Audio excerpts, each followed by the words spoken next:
Video perkelahian siswa di lapangan sekolah menengah kejuruan di Kabupaten Maros, Sulawesi Selatan viral di media sosial. Fakta baru terungkap, tidak ada kasus dugaan pelecehan seksual dari kasus Irjen Verdi Sambo.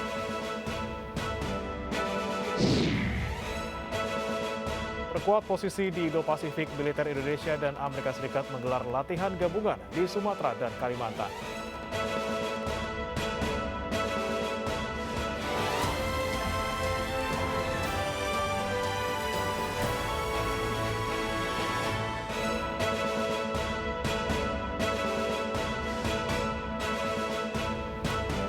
Selamat pagi pemirsa, kami hadir kembali dalam iNews Pagi melengkapi informasi Anda pagi hari ini. Selain 3 berita utama tadi, kami juga telah menyiapkan sejumlah informasi menarik lainnya. Bersama saya Brema Natenaya, inilah iNews Pagi selengkapnya.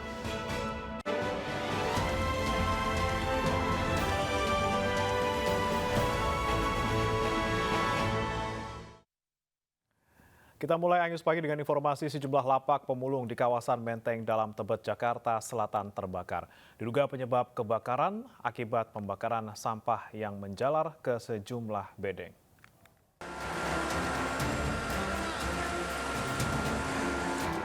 Kobaran api menghanguskan bedeng atau tempat tinggal pemulung di kawasan Menteng Dalam Tebet, Jakarta Selatan, Jumat dini hari. Diduga penyebab kebakaran berawal dari pembakaran sampah yang menyambar ke bedeng.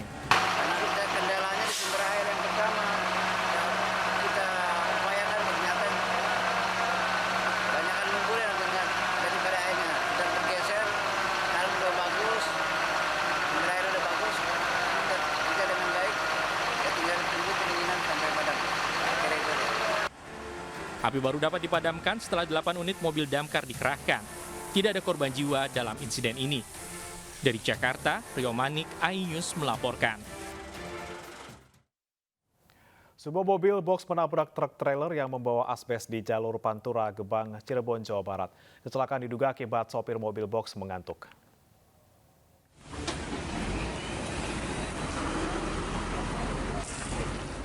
Bagian depan sebuah mobil box hancur usai menabrak truk trailer membawa asbes di jalur Pantura, Gebang, Cirebon, Jawa Barat. Diduga sopir mobil box mengantuk sehingga tidak konsentrasi hingga menabrak bagian belakang truk trailer. Akibat kecelakaan ini, sopir mobil box terjepit dan luka-luka. Kecelakaan menyebabkan jalur Pantura dari Jawa Tengah menuju Cirebon macet. Ketemu sama satu garasi, saya main lampu. Ternyata begitu sekian detik, ada kendaraan kena insiden. Kalau saya suruh minggir dulu, terus saya lihat kronologinya.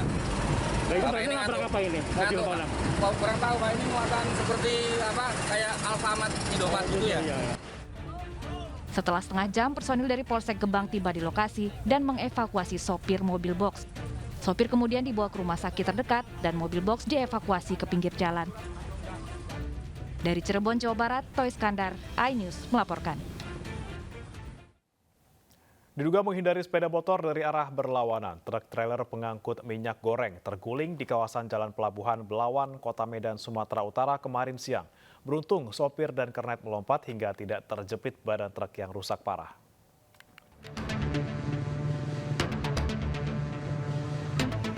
Truk trailer pengangkut minyak goreng milik PT Musimas ini terguling di kawasan Jalan Pelabuhan Belawan, Kelurahan Bagan Deli, Kecamatan Medan, Belawan, Kota Medan. Kondisi badan truk yang rusak parah sempat membuat warga dan petugas panik karena menduga sopir truk beserta kernet terjepit. Namun keduanya selamat setelah melompat sebelum truk terguling. Sopir truk Rizal Situmorang mengatakan kecelakaan terjadi begitu cepat saat ia hendak mendahului truk lain di depannya, namun tiba-tiba muncul sepeda motor dari arah berlawanan, hingga sopir harus membanting setir ke kiri dan mengakibatkan truk terbalik di jalan yang licin. Tiba-tiba belakang kereta. Nyalakan kereta? Ya, datang hujan pula di jalannya, tiba-tiba kurem. Barangnya maju ke depan. Jadi pengambil dia, itulah mobil yang pengambil.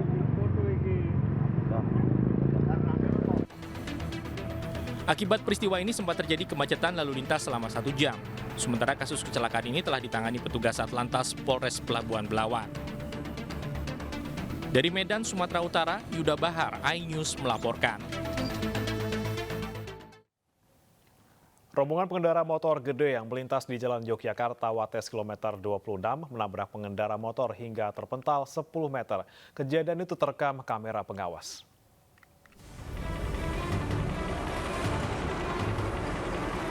Kecelakaan melibatkan satu motor gede dan sebuah motor metik di ruas Jalan Jogja Wates KM 26, tepatnya di Simpang 3 Kesatriaan atau Granjet, Dusun Gunung Empal, Kulon Progo, Daerah Istimewa Yogyakarta. Berdasarkan rekaman kamera pengawas, kecelakaan terjadi sekitar pukul 12 siang. Kecelakaan bermula saat pengendara motor metik dari arah barat ke timur hendak berbelok ke selatan menuju Jalan Kesatrian. Naas, motor justru ditabrak pengendara moge yang melaju kencang dari arah belakangnya. Kerasnya benturan membuat motor metik dan pengendaranya terpental hingga sejauh 10 meter dari lokasi tabrakan. Iring-iringan tanpa adanya pengawalan dari Polri. Sekitar berapa mobil tadi Pak yang terlihat informasi Pak? 10 sampai 15. Ya, kurang lebih 10 sampai 15 kendaraan moge. Kalau korban pengendara moge sendiri sekarang dibawa ke rumah sakit atau dibawa ke RSUD Wates kedua-duanya. Kami katakan sekarang sementara mengalami luka ringan. Luka gedenya di sini, rombos di sini. Ada dorong-dorong. Artinya di sana tergeletak tengah jalan. korbannya masih di sana, masih tergeletak gitu korbannya. Kondisinya seperti apa Pak? Tadi sempat lihat. Kondisinya ya kesakitan tadi. Pengendara moge maupun metik selamat dan hanya menderita luka ringan. Dari Kabupaten Kulon Progo, Yogyakarta, Budi Utomo, iNews melaporkan. Pemirsa, Komnas HAM memeriksa tersangka pembunuhan Brigadir Joshua, Irjen Verdi Sambo dan Barada Richard Eliezer kemarin. Pemeriksaan kedua tersangka itu dilakukan di Makobrimob Depok, Jawa Barat. Namun pemeriksaan keduanya dilakukan secara terpisah. Dalam pemeriksaan terhadap Verdi Sambo, Komnas HAM mendalami kebohongan mantan Kadif Propam Polri terkait dengan rekayasa cerita kematian Brigadir Joshua. Awalnya pemeriksaan Verdi dijadwalkan pada hari Kamis, namun jadwal pemeriksaan itu batal karena kepolisian sedang mendalami keterangan Verdi Sambo juga sebagai tersangka. Sementara Barada Richard Eliezer diperiksa ulang karena keterangan yang berubah-ubah.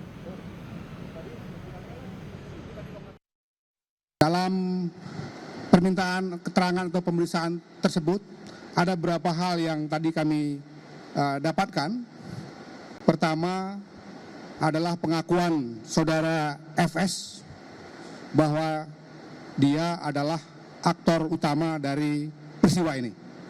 Itu yang pertama tadi disampaikan.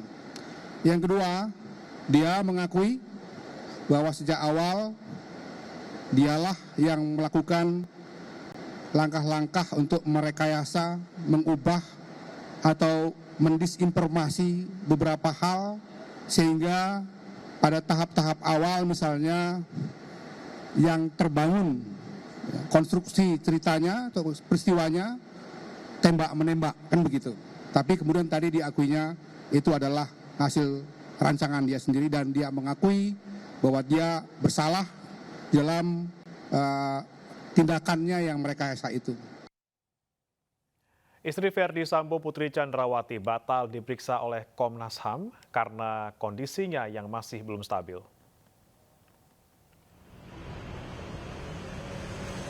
Menurut Komnas HAM, kondisi Putri masih belum stabil sehingga tidak siap menjalani pemeriksaan. Komnas HAM akan memberikan asesmen dan membantu psikologi Putri agar bisa kembali pulih dan menjalani pemeriksaan. Sementara itu pada 3 Agustus lalu, LPSK menolak dan tetap meminta pemeriksaan asesmen psikologis kepada Putri dapat dilakukan secara langsung demi menjaga independensi.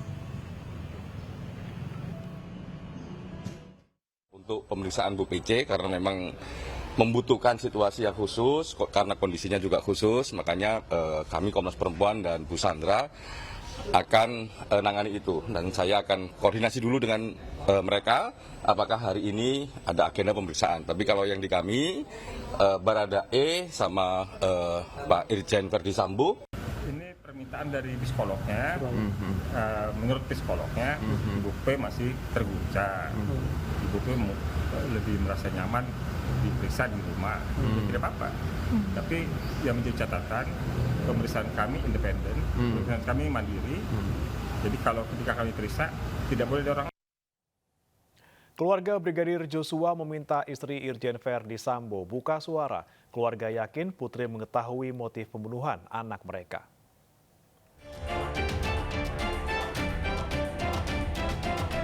Rumah orang tua Brigadir Nofriansah Joshua Huta Barat atau Brigadir J di Komplek SD Negeri 74 Desa Sukamakmur, Muaro Jambi tidak pernah sepi dari pelayat. Selain warga yang datang dari Kabupaten Batanghari Jambi, pelayat juga datang dari Tanjung Pinang, Kepulauan Riau. Ria Rindu Tondang, warga asal Tanjung Pinang, mengaku rela datang dari kota Tanjung Pinang agar bisa menyampaikan langsung ucapan duka kepada kedua orang tua Brigadir Joshua. Saya ingin melihat langsung kondisi keluarga almarhum Brigadir Joshua. Dan kita turut berbelasungkawa atas kejadian yang dialami oleh keluarga. Jadi ada perasaan Ayah Brigadir Joshua Samuel Huta Barat meminta agar istri Verdi Sambo segera buka suara dan menyampaikan fakta terkait kasus yang telah merenggut nyawa anaknya. Ya, patah tumbuh hilang berganti, mati 100.000 pengganti. Jangan berdiam diri, soalnya suara dari Putri ini kan perlu untuk kelanjutan permasalahan. Verdi Sambo telah diperiksa Komnas HAM di Makobrimob Depok, Jawa Barat setelah ditetapkan sebagai tersangka karena menjadi dalang pembunuhan ajudannya Brigadir Joshua. Dari Muaro Jambi, Adrianus Susandra, iNews melaporkan. Barreskrim Polri menghentikan penanganan kasus dugaan pelecehan terhadap istri Verdi Sambo, Putri Chandrawati. Dan berikut pernyataan dari Dirtipidum Barreskrim Polri, Brigjen Andirian. Tim penyidik yang dipimpin langsung oleh Bapak Kabar Eskrim, kita telah melaksanakan gelar perkara terkait 2 laporan polisi, yaitu laporan polisi yang pertama LP 368 A7 Romawi 2022 SPKT Polres Metro Jakarta Selatan tanggal 8 Juli 2022 tentang dugaan tindak pidana percobaan pembunuhan sebagaimana dimaksud dalam pasal 338 KUHP junto pasal 53 KUHP, di mana terkait laporan ini tempatnya di Jakarta pada hari Jumat tanggal 8 Juli 2022 sekira pukul 17.00 bertempat di Komplek Duren 3 nomor 46 Kecamatan Pancoran, Jakarta Selatan. Pelapornya adalah Bribtu Martin Gabe atau anggota Polres Metro Jakarta Selatan. Korbannya adalah Barada Richard atau Barada RE, terlapor Brigadir Joshua. Kemudian laporan polisi yang kedua yaitu LPB 1630 7 Romawi 2022 SPKT Polres Metro Jakarta Selatan, Polda Metro Jaya tanggal 9 Juli 2022. Video perkelahian antara siswa di lapangan sekolah menengah kejuruan di Kabupaten Maros, Sulawesi Selatan kekerasan di media sosial. Jangan beranjak pemirsa, Anyus Pagi akan segera kembali.